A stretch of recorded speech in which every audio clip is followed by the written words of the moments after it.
Sherifla TV kanmɔgɔw aw salam alaikum na ko bi jamukan kɛnɛ kan bɔlɔlɔ sanfɛ jamukan ye min bɛ tali kɛ ka ɲɛsin réseaux sociaux ma ka daminɛ Facebook, Instagram, TikTok, WhatsApp o n'a ɲɔgɔnna caman ka ɲɛfɔli k'aw ye gɛlɛya ni tɔɔrɔ min bɛ sɔrɔ a sanfɛ a n'a nafamayɔrɔ o de hukumu kɔnɔna na an wele ka se an ka mabano ma n'ale de tɔgɔ ye Mbaram Sidibe Rokiyatu Dumbiya ni bɛɛ lajɛlen b'a dɔn n'a bɛ kɔnba kɛ vie chère kan kɛrɛnkɛrɛnnenya la n'o ye dumuniko ye an wulila ka sama ka se ka ɲɛfɔli kan ye gɛlɛya ni tɔɔrɔ bɛ sɔrɔ réseaux sociaux kan. Awa salamu alaikum wa rahmatullah bi yɛrɛ fo ni ka timinandiya n'o bɔra yen n bɛ sirifu bɛɛ lajɛlen fo n'o y'an ka cɛkɔrɔba yɛrɛ Basande Elhaj Isman Sherif Madan Haidara n ka foli banna ka denbaya bɛɛ ye vraiment Sherifula TV ka na ne interview fo n ka butigi kɔnɔ awa hali n'o ma kɛ bɔlɔlɔ ko ye k'a da Sherifukɛ yɛrɛ kanu min bɛ ne kɔnɔ parce que ne bɛ sɔn mɔgɔ de ye mɔgɔ min ye sabalibaga ye n bɛ baro in daminɛ ni Sherifukɛ yɛrɛ n'a ka denbaya vraiment u kanuba de bɛ ne yɔrɔ n b'u kanu ka d'a ka sabali min b'u bolo vraiment ne bɛ mɔgɔ de fɛ mɔgɔ min sabalilen don trop o de ye ne sɔn Isman Sherif Madani Haidara n ka cɛkɔrɔba ni n kɔrɔkɛ n ka foli belebeleba b'a ye Sherifu ka kanubaga fɛn fɛn bɛ Bamakɔ amisari cɛ fɛn fɛn bɛ Bamakɔ minnu bɛ diɲɛ ɲɛfɛ minnu bɛ tunga la aw ka Sherifula TV lajɛlibaga n ka foli b'a bɛɛ lajɛlen ye n'o tɛmɛna ka bɔ yen n ka foli bɛ n yɛrɛ ka tɔndenw ye n'o ye n ka sigida ɲɛta Mali ɲɛta n ka foli belebeleba b'u ye ne n kɔrɔkɛ yɛrɛ de b'o baara kɛ kosɛbɛ ani n kɔrɔkɛ wɛrɛ ne ye Saka Dumbuya Gawusu Sangare Lafiya Sisoko Rasa Kebe n ka sigida ɲɛta mamuru bɛ yɔrɔ o yɔrɔ ni association in awa yan'an k'an da don kuma na n ka foli b'u bɛɛ lajɛlen ye awa n ka foli b'i yɛrɛ ye ani tɔ kelen dɔ n'o y'i ka journaliste ye sɔgɔmada in na ka na ne sɛgɛrɛ n ka butigi la ko ne ka kuma bɔlɔlɔ kan vraiment i ye bɔlɔlɔ kuma ɲininkali k'a tigi de la o parce que hali sisan n bɛna n ka green light minɛ n bɛ taa TikTok ka feere la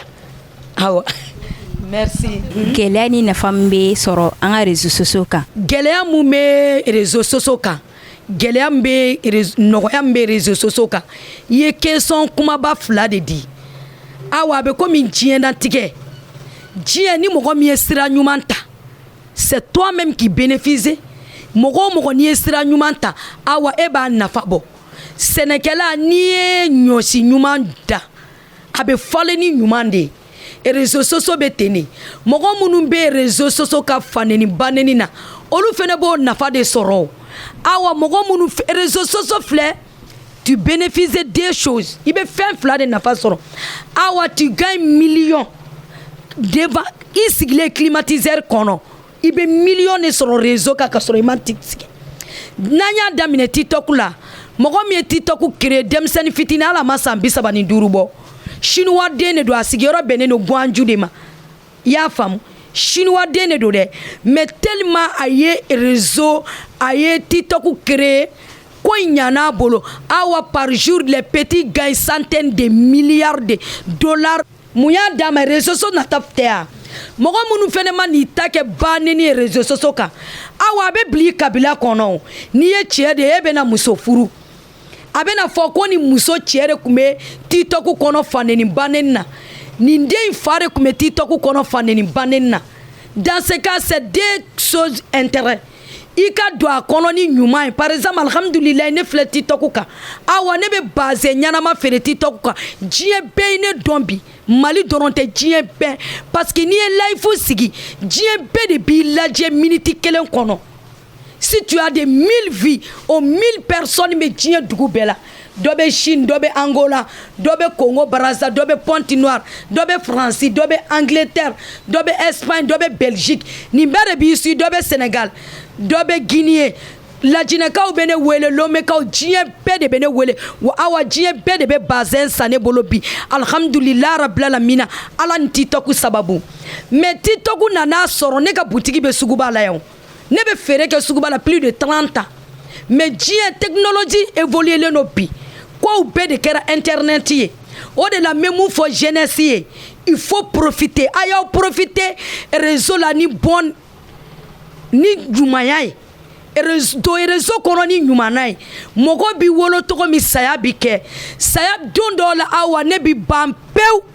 Rose tɔ bi to a tɔgɔ de madame combat la vie chère o de la ne bi sirifu fɛ parce que u bɔra kira la n bɛ fɛ ni ala kira ka ɲɔgɔn ye de vis-à-vis jannatul filidausi kɔnɔ o de la je respecte Aïdara beaucoup sinon ne yɛrɛ ye sunamɔgɔ de ye mais ne bi ni tura Aïdara la i bɛ ne ɲi ɲɛ sira la ni société mun b'aw bolo a y'a exploiter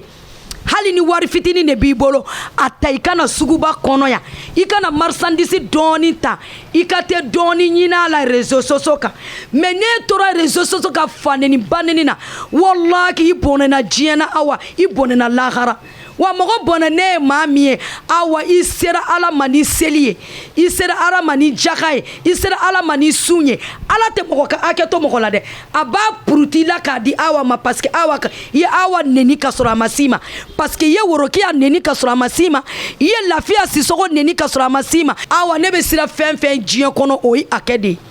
hakɛ de bɛ se barika la hakɛ de bɛ se duwawu la i barika kɛr'i la i b'a fɔ udi kulu komi e ma deli ka taa i taara iji la awa me duwawu kɛ ala ka iji nɔgɔya i n'i ka caméraman ye kulu de bɛ maka udi kulu a ka jan n y'a ye ɲɛna 2014 hali ni barika kɛr'i la i ko udi kulu hakɛ de bɛ bali ka yele hakɛ bɛ se duwawu la hakɛ bɛ se sarakati la o de la minnu bɛ réseau sociaux ka baka innocent ma innocent de ye mɔgɔ min ma s'i ma e k'a yira k'e da bɛ se kuma la k'a tigi fa n'a ba neni ka nkalon d'a la mun ni tiɲɛ bɔlen don. Kumalatigɛtɔ yɔrɔ la i bɔra ka yɔrɔ dɔ fɔ sa ko ka se mɔgɔ hakɛ ma i n'a fɔ an y'a ye kɛrɛnkɛrɛnnenya la nin wagati ninnu na réseaux sociaux kan Tante Rose yɛrɛ u bɔra videomaniw bɔra k'i dɔgɔya k'i buruja k'a sɔrɔ i ye famille tigi de e bɛ se ka mun fɔ o yɔrɔ la. Bon ne kɔni bɛ mun f'u ye ala ka lasegi d'u ma n'i ye mɔgɔ ye juguman na i bɛ duwawu de k'a ye parce que ne b'a dɔn u ka burujali tɛ se ne na ne b'a dɔn ne ye baarakɛla ne bɛ n ka butigi kɔnɔ yan hali n'i ye kuyati pétrole bɔrɔ d'i ma i ɲɛ ni ne ɲɛ tu sais que tu es avec lion i b'a dɔn k'i ni lion don i b'a dɔn k'i ni le tigre wɔrɔninkala dɔ de bɛ kungo kɔnɔ i b'a dɔn k'i ni le tigre don tu vois non o de la ne tɛ sira mais mɔgɔ caman bɛ yen u bɛ mɔgɔ minnu tɔɲɔ a bɛ kɛ sababu ye k'olu bɔ réseau kɔnɔ u ka neni ma ne bɔ TikTok kɔnɔ ne bɛ TikTok kɔnɔ ka tɛmɛ olu kan n bɛ 24 heures sur 24 n bɛ ka miliyɔn minɛ diɲɛ don o don TikTok la parce que mɔgɔw bɛ bazɛn kɔmani diya ka bɔ diɲɛ dugu bɛɛ la alhamdulilahi rabbil alamina n bɛ barika da ala ya razaku ala o de la ne tɛ komi ni mɔgɔ ma kɛ muso jɔlen ye komi ne togo n'u sera dɔw ma a bɛ kɛ sababu ye olu b'i fari faga u ka baara la ne kɔni bɛ mun fɔ mɔgɔ si kana sira faneni baneni ɲɛ n'a jogo t'i la n'i ma ɲɛ i bɛna politiki kɛnɛ kan k'i b'i da don fasoko kuma na k'a sɔrɔ e yɛrɛ ye 24 kara de ye lɛngo a k'a sɔrɔ i yɛrɛ jogo ka ɲi i selen don i yɛrɛ la walahi u kana da neni ma u ka buru fiyɛ awa u ka buru fiyɛ pɔnpɔrɔlɔ a tɛ foyi k'i la parce que i bɛ kɛ avion de ye rétroviseur tɛ avion na o n'i bɛ avancer dɔrɔn i kana mɔgɔ lajɛ n'i bɛ mɔgɔ lajɛ neni jumɛn bɛ yen k'a ma da Usman Sherifu Madani Haidara kan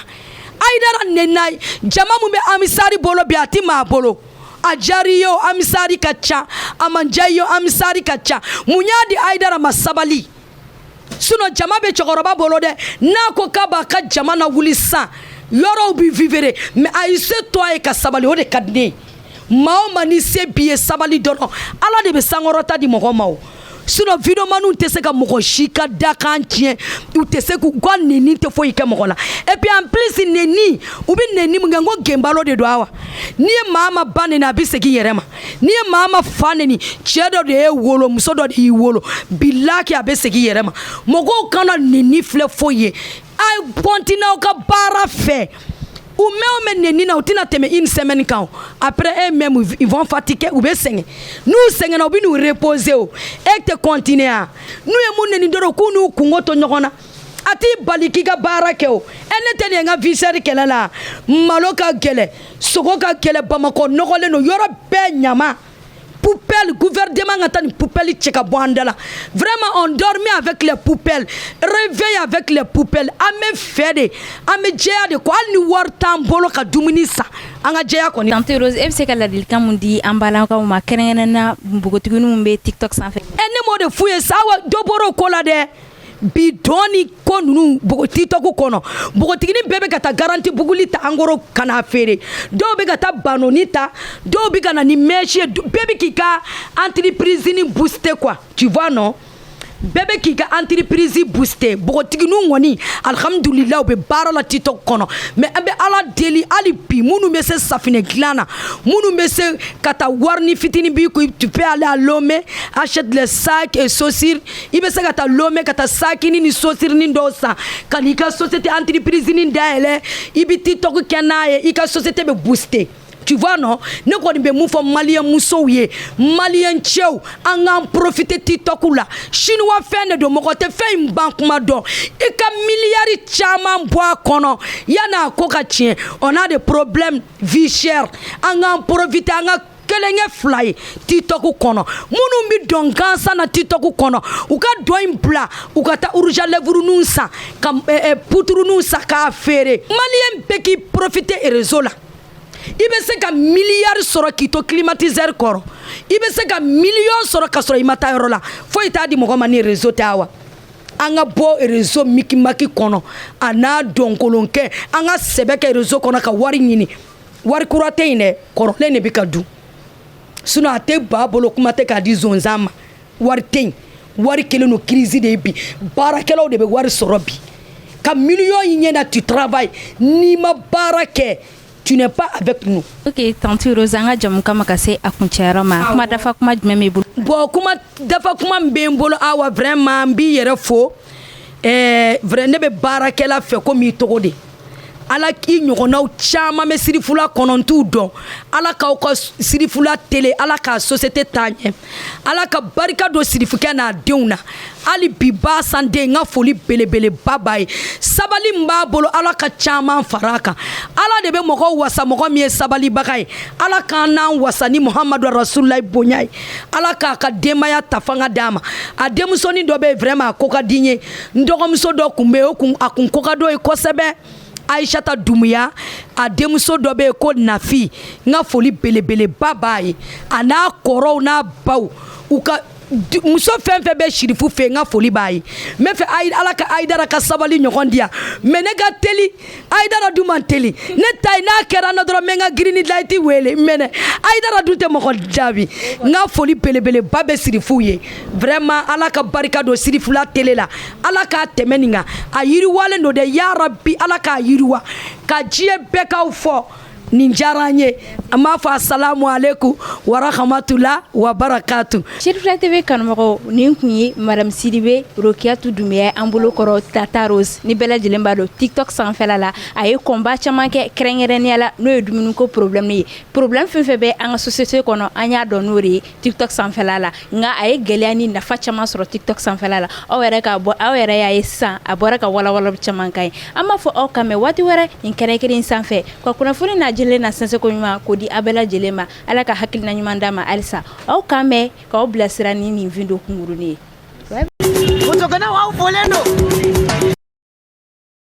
Musokana wa folen do. Ngome chekana u bravo. Kapa chekana ina ko nena sila. Ko musokana ko hakli to sena fa una re. Derga muso parle chekana nga se pere. Woyo.